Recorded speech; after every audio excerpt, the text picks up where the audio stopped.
السلام علیکم جی. آج ہم ڈاکٹر صاحب سے شوگر کی مرض کے بارے میں تفصیلات لیں گے اور ان سے ہم ریکویسٹ کرتے ہیں کہ اس کی ڈیٹیل ہمیں بتائیں. بسم اللہ الرحمن الرحیم.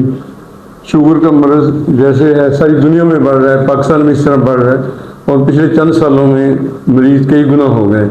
تو کلینک میں ہم نے ریسرچ کی تھی، جو اڈلٹ تھے 18 سال سے زیادہ عمر کے لوگ یہ تھے، ان سے اوپر سب جو ہیں 70-80 کے سب سے ہم نے کلیکٹ کیا تھا ڈیٹا. تو 2007 میں یہ ریشو جو تھی 3.1% تھی اور 3.1 تھی، اور بعد میں یہ 2016 میں یہ 5.8 ہو گئی، 5.8 ہو گئی. اور ایسے ہی اس کے 8 سال بعد دوبارہ 2024 کا جو ہمارے پاس ڈیٹا ہے اس میں 12.6% ہو گئی. تو تقریباً یہ 16 سال میں 4 گنا پیشنٹ ہو گئے مطلب پاکستان میں جو اکاڑا کے ہم نے ریسرچ کی ہے. تو باقی بھی علاقوں میں اسی طرح یہ سے ملتا جلتا پروگرام ہے. اچھا ڈاکٹر صاحب یہ بتائیں کہ یہ عورتوں میں زیادہ مرض پایا جاتا ہے یا ان کے مقابلے میں مردوں میں زیادہ ہے؟ ان میں کیا جی، عورتوں میں یہ شوگر کی مرض زیادہ ہے. عورتیں موٹاپے میں بھی زیادہ ہوتی ہیں اور ان میں تقریباً یہ 1.2 گنا مطلب کہ زیادہ ہے، 1.25 گنا آپ سمجھ لیں کہ زیادہ ہے. اگر آدمی 100 ہے تو عورت 120 کے قریب ایسے ہیں. اچھا کہ لیونگ سٹائل میں یا مطلب گاؤں میں اور شہر میں لوگوں میں اس میں بھی کوئی ڈفرینس ہے کہ گاؤں میں زیادہ پایا جاتا ہے اس کی نسبت شہر میں؟ بالکل یہ ہے کہ ویسے شہر گاؤں میں زیادہ ایکسرسائز ہوتی ہے، اوور آل لوگ زیادہ کام کرتے ہیں، گاؤں میں کھیتوں میں جاتے ہیں، لیکن میں نے کہا بہت زیادہ ڈفرینس نہیں ہے. جو شہر کی آبادی ہے وہاں تقریباً 1.25% جو ہے یہ زیادہ ہے، تھوڑی سی شہر کے لوگوں میں زیادہ ہے، لیکن کوئی بہت بڑا فرق نہیں ہم نے دیکھا. خواتین میں بھی، گاؤں کی خواتین میں بھی کافی شوگر کی مرض آج کل ہے اور لوگوں میں بھی ہے. اور جو موٹے لوگ ہیں خاص موٹاپے میں جو ہیں ان میں پھر زیادہ ہے. جو شہر کے موٹے لوگ ہیں عورتوں میں جو ہیں وہ شہر میں بھی جو عورتیں زیادہ موٹی ہیں نسبتاً تو ان میں زیادہ ہے. ڈاکٹر صاحب یہ جو شوگر کی مرض ہے یہ دنیا کے ممالک سے اگر موازنہ کیا جائے تو ہمارے یہاں زیادہ ہے یا؟ ہاں نہیں، ویسے ہمارے ملتے جلتے کچھ اسٹیٹکس ہمارے یہاں کی ہم بہت زیادہ، لیکن ایسی بات نہیں ہے.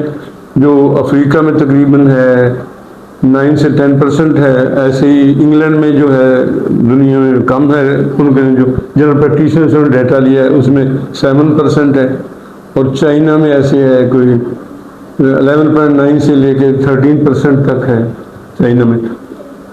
2024 کی جو تھی نا ان کی جو ہے تھے ڈیٹا تھا، اس کو انڈیا میں جو ہے یہ 11.4% سے 15% تک ہے اور بنگلہ دیش میں 13.2%. ایسے ہی تھوڑا تھوڑا فرق ہے. تو پاکستان میں جو ہمارے اکاڑا میں جو ہماری ہے اس میں 12.6% ریشو آئی ہے.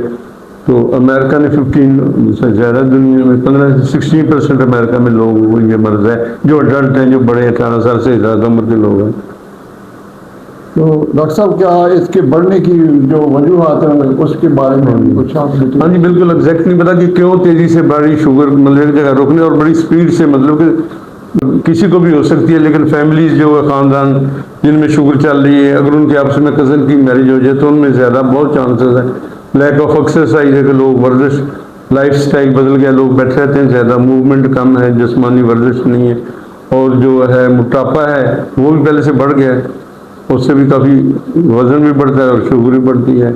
اور دوسری وجہ ہے کہ جو سمجھ میں آتی ہے کہ جو سپرے کرتے ہیں سبزیوں پر یا مختلف چیزوں پر، جو ہم پھلوں پر بھی سپرے ہوتا ہے، تو کیمیکل جو ایسے خوراک میں آتے ہیں جیسے پیپسی کولا یا کوکا کولا یا ایسی جو بھی دوسری مشروبات ہیں ان میں بھی کیمیکل ہیں.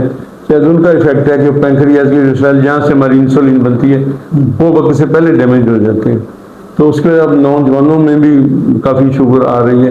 پہلے تو بڑھاپے میں اولڈ ایج میں ہوتی تھی 50 سال کے بعد. اب خیر پیدائشی طور پر تو بچوں میں کسی کسی کو ہوتی بہت کم، لیکن یہ کہ اب جو اڈلٹ ہیں جو کالج گوئنگ ہیں اس کے بعد جو سروس میں جاتے ہیں 25-30 سال سے، اس وقت شوگر جو نا ان میں ہم دیکھتے ہیں کچھ لوگوں میں آنا شروع ہو گئی ہے، جو خاص طور پر جو ایکسرسائز نہیں کرتے اور چیزیں زیادہ کھاتے ہیں بازار کی، اور مطلب کہ مشروب زیادہ پیتے ہیں اور فٹنس، فزیکل فٹنس نہیں ان میں. اس لیے اس سے بچنے کے لیے ضرور کہ ایکسرسائز کریں، وزن کنٹرول کریں اور کزن میریج سے یہ بچیں، یعنی کزن میریج سے زیادہ چانس ہے نا. تو جو بازار کی کیمیکل والی چیزوں سے اوائڈ کریں گے جی. تو شکریہ. نیکسٹ ٹائم اور دوسرے ٹاپک کے ساتھ آتے ہیں، آپ سے بات کریں گے انشاءاللہ.